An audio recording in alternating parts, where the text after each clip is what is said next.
I need stricter protocols in place, and I need the players' union to buy in, because I also need penalties to be put in place. Right now, there is no penalty in place for a player who violates protocol. So here's the following things that I would do were I to be in charge of writing out brand new rules in Major League Baseball. Number one, and this is a costly one for the teams, but it's necessary. Right now, you have a 30-man roster in Major League Baseball. That means 30 players are active every game. That means 30 players are making at least the prorated minimum. They're in the big leagues. They're getting service time. That number after 2 weeks is supposed to go to 28, and 2 weeks after that is supposed to go to 26, which was supposed to be the roster size in a non-COVID world. On top of that, there's a 3-man taxi squad. So there are currently 33 players on site whenever a game is played, and then 27 players in the alternate site. I would immediately make a rule that the 30-man roster limit will stay in place for the duration of the season. It will be costly because you will have up to 4 extra players for a total of, let's say, 35 games. So that's 4 extra players at 35 games is 140 extra paydays. At the prorated minimum, say it's 600,000 divided by 162. Just say whatever that math is, Coca. And that is what each team would have to pay to have the expanded roster. I'm doing it because I need players on site who are with the team and ready to go, because I've already decided that if we've got 1, 2, 3, or 4 positive tests, we're going to sit out a day, we're going to contact trace, we're going to test, and if you're negative, you're playing. 2, off days. Right now, they're playing 60 games in 66 days. Given that there are now 2 7-inning doubleheader games, that's what a doubleheader would be, I would change the rule on off days and get an exception from the players' union and eliminate off days, because it's more important to get to the 60 games than it is for the players to have an off day, and they're going to have expanded rosters. So what you have to do is rework the schedule. Baseball's been doing it on the fly right now. There are not fans involved. We talked about it yesterday, and nothing personal. There's no ticket refunds. MLB needs to take a look at the schedule and do a redo, because you're going to have to eliminate at least half of the 6 off days for each club. Third change. This is a big one. A lot of rumors yesterday that the Marlins were infected by a pilot on their charter or a flight attendant on their charter or by going out in Atlanta. There is no way to prove how the Marlins outbreak happened. They can investigate until a cow jumps over the moon. There will not be a smoking gun. There is no way to prove that a pilot who tested positive, or a flight attendant who tested positive, or a stripper who tested positive, or a waiter who tested positive gave it to a player who gave it to a player who gave it to a player who gave it to a player who bought the team for 2 zuzim. In May, I wrote an article for CBS with a lot of people's help. It was my return to play plan. I want to bring your attention to one of the things in that article that I was clear about. Testing players and staff is not enough. Right now, there is no testing protocol for pilots, flight attendants, bellmen, room service delivery people. Picture all the people being tested in the bubble in the NBA. Now picture all the people who are not being tested with MLB. All the people who have access, who are touching things that players are touching. People who are preparing food, delivering food, picking up bags, dropping off bags. Are they testing flight attendants and pilots? Maybe. Are they testing them every day like they should? No. Right now, you change it that every ancillary employee, there's no tier 1, tier 2, tier 3. If you're using up too many test kits, do what the NBA did, buy some test kits and give them to communities around baseball. The way NBA has donated kits. It's like leaving, this is my favorite. Side note, Coca. Companies who want to leave a 0 carbon footprint, and they'll say that this event was a 0 carbon impact event, 0 carbon footprint. It's actually horse hockey.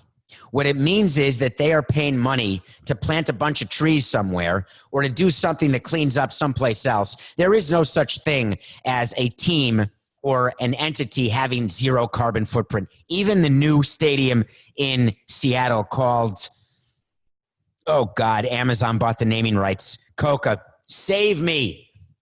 It's called like Climate Pledge Forum or something. I never thought it could happen to me. Climate change, climate pledge, whatever it is. Coca has disappeared. It's Friday. Why would I think he hadn't? Here it comes. Climate Pledge Field. I don't think that's what it's called. But anyway, it's called Climate Pledge Arena. Thank you, Matthew. Happy unbirthday to you. No, it's not his birthday. The guy does one podcast. He appears on Lauer's After Hours. Is that what it was called?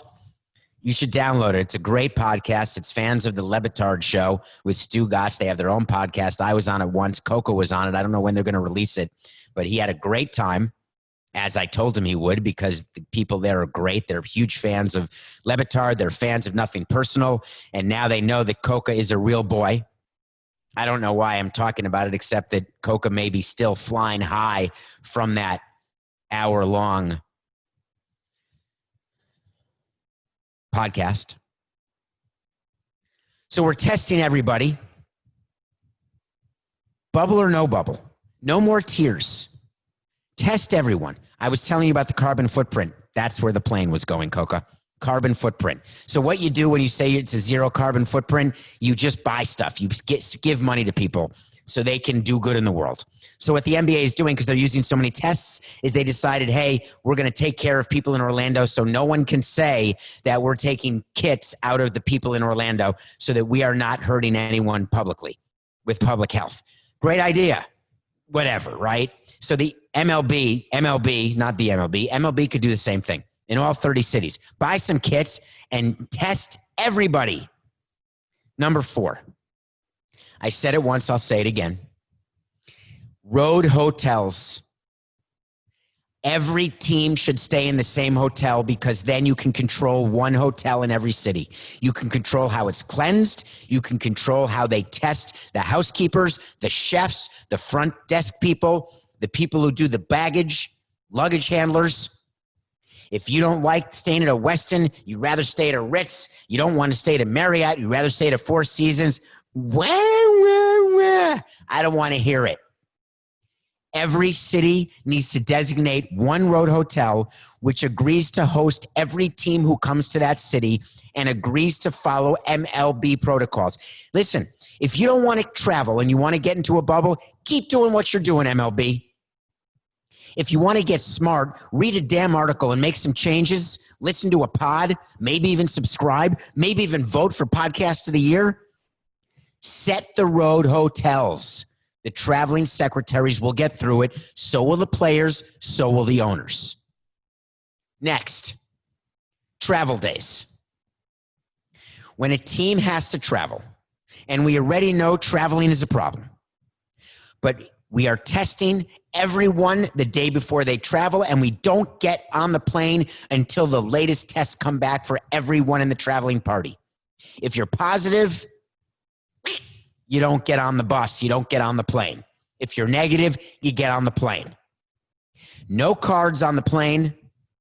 Everybody sits apart. And if you're using a plane that is used in a regular commercial plane where regular people are flying on that Delta all-coach plane, there has to be a cleaning by MLB prior to anybody in a MLB traveling party getting on the plane. Not the way Delta cleans it or American with their bombs and whatever else they do. They're cleaning bombs. There have to be MLB compliance officers watching those planes get cleaned. No food service. No need for flight attendants to get out of their seats. No need for pilots to open the door, even though they're still being tested, but the front door should be closed. You enter the plane from both the rear stairs and the front stairs. No one gets out of their seat unless you have to use the bathroom and you raise your hand. You think I'm joking? I'm not joking. Road rules. Don't encourage players not to leave the hotel. There is no leaving the bubble of your hotel. Hard stop. I'm only telling you how this has to work if MLB has a chance to continue. The road rules are you are in your ballpark and you are in your hotel room. That's it. There will be food that will be made and that will be delivered to you, and it won't look like the food that first got into the bubble at the NBA.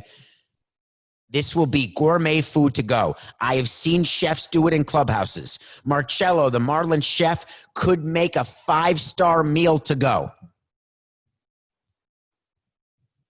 When you're a visiting team, you're not getting 5-star food anyway. You're generally ordering out from restaurants.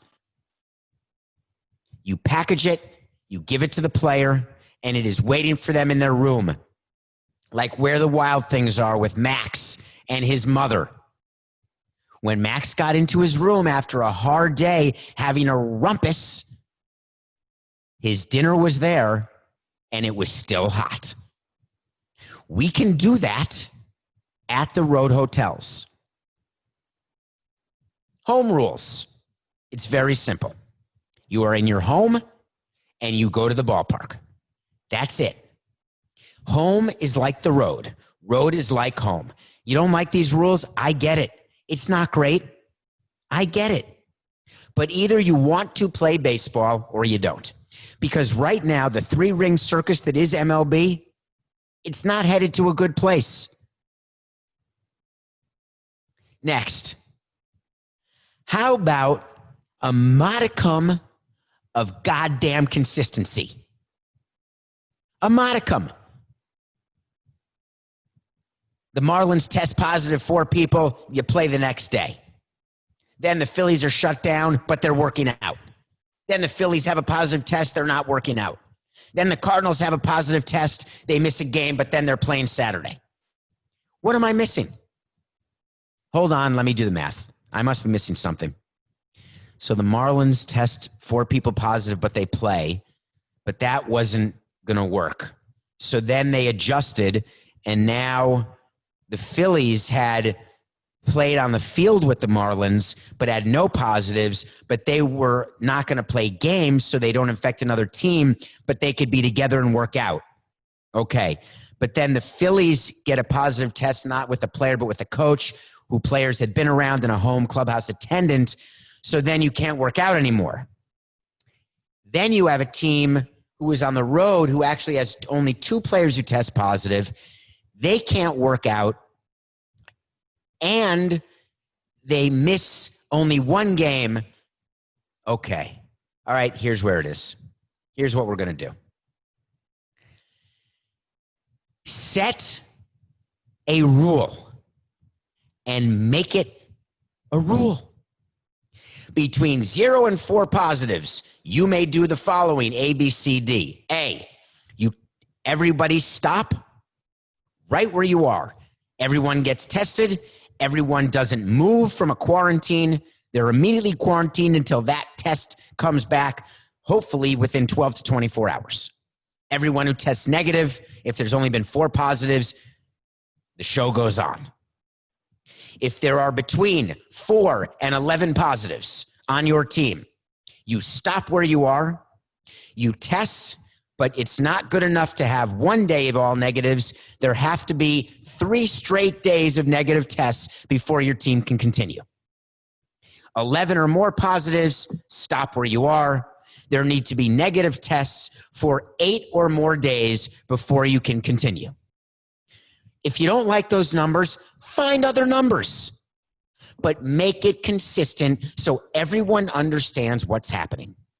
Right now, I got to go breaking news every Mutton Gedunishtik because another team cancels, another team's positive. Get on, put on your shirt, get your IFB in. It's a postponement. If we knew what was going on, it would just be a News in 90 item. Those are the rules that have to change. I'm looking for some of those rules to change. I'm not making it a wait to see.